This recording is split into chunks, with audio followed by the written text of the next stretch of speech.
जिस दिन कोई ऐसा औपचारिक प्रस्ताव आएगा, यकीनन गठबंधन के भीतर उसको लेकर चर्चा होगी और हर दल इस विषय पर अपनी बात को औपचारिक अगर वो आना चाहेंगे तो आप वो जिस परिवार से आते हैं वो मेरा भी परिवार है। ऐसे में उस परिवार की मर्यादा को रखते हुए और राजनीति की मर्यादा को रखते हुए, राजनीति में जब तक कुछ औपचारिक नहीं होता, कयासों पर बयानबाजी करना से भ्रम को बढ़ाने का कार्य करता। देखिए, व्यस्तता के कारण कई बार ऐसा हो जाता है। जैसा मैंने कहा, पारिवारिक संबंध है दोनों परिवारों के, ऐसे में अक्सर बातचीत का क्रम बना रहता है। इस दौरान मेरी भी व्यस्तताएं रहीं, पर वो मेरे छोटे भाई हैं, हमेशा उनके लिए प्यार रहा है और भविष्य के लिए ढेर सारी शुभकामनाएं। तेज प्रताप यादव ने दही चूड़ा भोज खाया। देखिए, एंटीसिपेशन में किसी बात का जवाब देने के कोई मायने नहीं है। जब तक कोई औपचारिक निर्णय नहीं लेता किसी दल, किसी गठबंधन के साथ जुड़ने का, मुझे नहीं लगता कि इस पे कोई टिप्पणी करने का औचित्य बनता है। तेज प्रताप यादव के दही चूड़ा भोज कार्यक्रम में चिराग पासवान नहीं पहुंचते हैं। जब इस पर तेज प्रताप यादव से पूछा जाता है तो उनका सीधे तौर पर कहना होता है कि चिराग पासवान ने उनका फोन नहीं उठाया, जिस कारण से तेज प्रताप यादव नाराज दिखते हैं। जब इस पर चिराग पासवान से सवाल किया गया तो चिराग पासवान ने सारा कारण बता दिया क्यों चिराग पासवान तेज प्रताप यादव के यहाँ नहीं जा पाए। नमस्कार, हेडलाइंस मिरर देख रहे हैं आप और मैं हूं आपके साथ मयंक पांडे।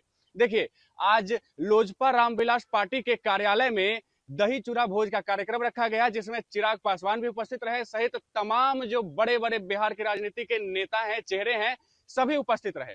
और इसी बीच जब चिराग पासवान से सवाल किया गया कि तेज प्रताप यादव कह रहे हैं कि वो उनका फोन नहीं उठाए, तो इस पर चिराग पासवान ने बताया कि वो व्यस्त थे और इस कारण से जो है वो फोन नहीं उठा पाए। साथ ही कई और मुद्दों पर चिराग पासवान तेज प्रताप यादव के बारे में बातचीत करते हुए नजर आ रहे थे। पहले देखिए क्या कुछ कह रहे हैं चिराग पासवान। दही चूड़ा का आयोजन हम लोग हमेशा से भव्य तरीके से करते आए, जिसमें राजनीति के साथ ही हमारे परिवार के साथ ही, हमारे संगठन के साथ ही, हमारे गठबंधन के साथ ही, हमारे तमाम कार्यकर्ताओं को सह प्रेम आमंत्रित कर उनको दही चूड़ा के भोज पर आमंत्रित किया जाता है।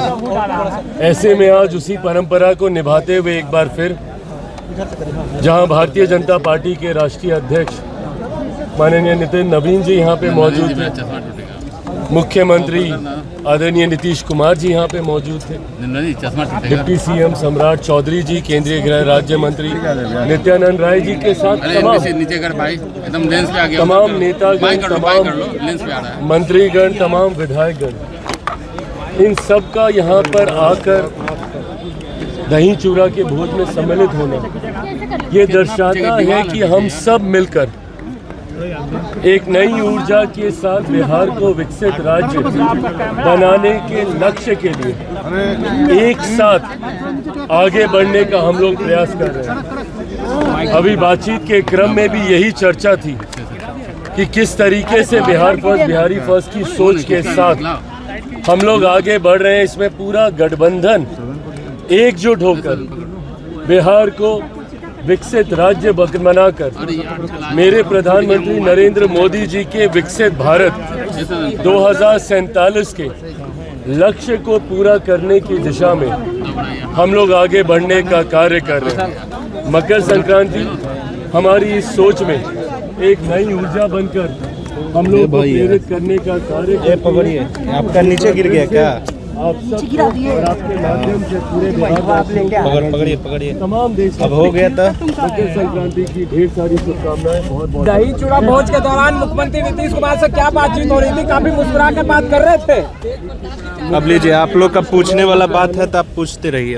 जिस तरीके से गठबंधन का नेतृत्व और हमारे प्रदेश का नेतृत्व मुख्यमंत्री नीतीश कुमार जी तमाम घटक दलों के साथ सुझाव के साथ कर रहे हैं, ये दर्शाता है कि गठबंधन पूरी एकजुटता के साथ बिहार को विकसित राज्य बनाने के क्रम में आगे बढ़ रहा है। आज थोड़े समय के लिए ही सही, पर मुख्यमंत्री जी जब मौजूद थे तो बिहार के विकास को लेकर भी बिहार फर्स्ट, बिहारी फर्स्ट आने वाले दिनों में मुख्यमंत्री जी कल से यात्रा पर निकल रहे हैं। उसको लेकर भी यात्रा का स्वरूप कैसा रहेगा, क्या उद्देश्य है, इन तमाम विषयों को लेकर चर्चा हुई। बट आज राजनीतिक चर्चाएं कम और घर परिवार को शुभकामनाएं देने का क्रम ज्यादा रहा। आप कह रहे हैं कि बिहार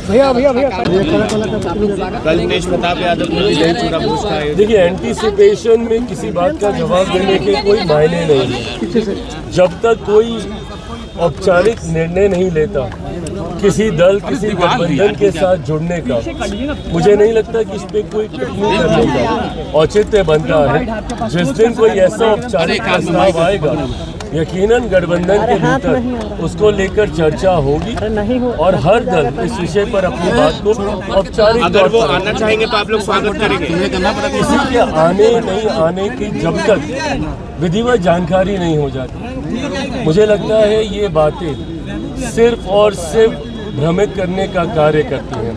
वो जिस परिवार से आते हैं वो मेरा भी परिवार है। ऐसे में उस परिवार की मर्यादा को रखते हुए और राजनीति की मर्यादा को रखते हुए, राजनीति में जब तक कुछ औपचारिक नहीं होता, कयासों पर बयानबाजी करना से भ्रम को बढ़ाने का कार्य करता है। देखिए, व्यस्तता के कारण कई बार ऐसा हो जाता है। जैसा मैंने कहा, पारिवारिक संबंध है दोनों परिवारों के, ऐसे में अक्सर बातचीत का क्रम बना रहता है। इस दौरान मेरी भी व्यस्तताएं रहीं, मंत्रालय के कई कार्य थे।